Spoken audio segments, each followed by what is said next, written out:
Tell us your name and where you're from. My name is Tommy Tatum. I'm from Mississippi originally, and I was here on January the 6th. And I'm here today to show support for the guys who helped save my life that day, and also to bring awareness to Lila Morris murdering Rosanne Boyland on the steps of the Capitol. What happened where your life was in danger? So at the Capitol on January 6th on the lower West Terrace, where Rosanne Boyland died, when they pushed everybody out of the tunnel, she landed right beside me and knocked me down, and my leg was pinned on the rail with bodies laying on top of it. So you were up close when Rosanne Boyland was killed? Yes, yes. What happened in the moments up to that and after? Moments up to it, I'd say like at one point in time I was filming. I got a lot of good footage, January 6th, and there were lulls of violence that day that a lot of people don't talk about. Just natural lulls in violence, and I think agitators or even maybe a cop would start the violence back up. So at one point, a guy gave a speech, and I found it online, and I remembered it when he gave it, about how the cops are not going to attack us anymore. We're not going to attack them, you know. So as a journalist, I was like, well, I'm going to go get closer then. Now I was a naive new journalist, but so I started to go down and kind of come up on the steps.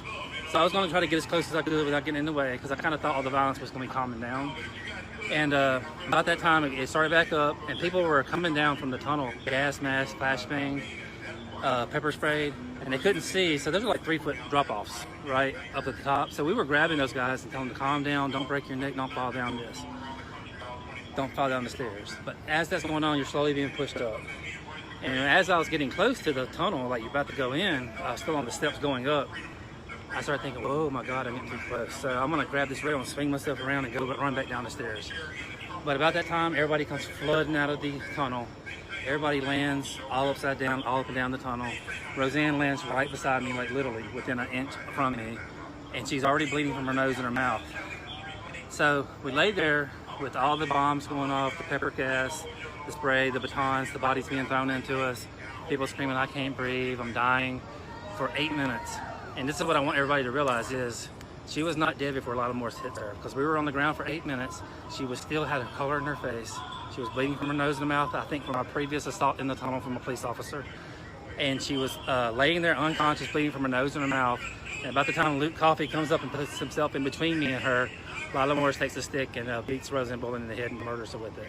And the reason I know she killed her was she never lost color the entire 8 minutes that we were laying there. She had her color, right?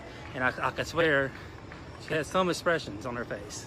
You know, even though she was unconscious, maybe wincing in pain or whatever. But when she gets hit in that head with this stick, if you look at the video close, and I have, you can see her left arm jarred out inadvertently to the left. I noticed some other footage that's really, really graphic that nobody's been shown yet, but it corroborates what we're talking about.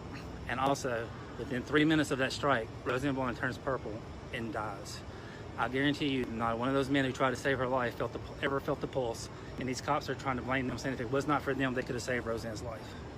And I can testify that for that entire 8 minutes, when people are screaming for help, that we can't breathe, people are dying, they never relented. They never stopped throwing pepper gas, rubber bullets, striking people, attacking people, not once. And you can actually see these cops hitting the arms of these men who are trying to grab her body and pull her away from them so they can do CPR on her.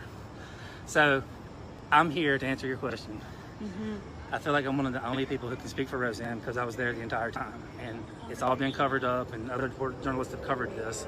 Over the last year and a half, I've done so much research, and there's like 12 guys in there that were literally trying to save my life that day, me and everybody else that was in a pile along with Rosanne. So that's why I'm here. So where's the justice? I believe that police officer that killed Rosanne Boyland was also awarded and praised. Celebrated by the NFL. NFL. We've got innocent Americans sitting in there for months, years, being tortured. I've called the FBI starting 2 months away after January 6th.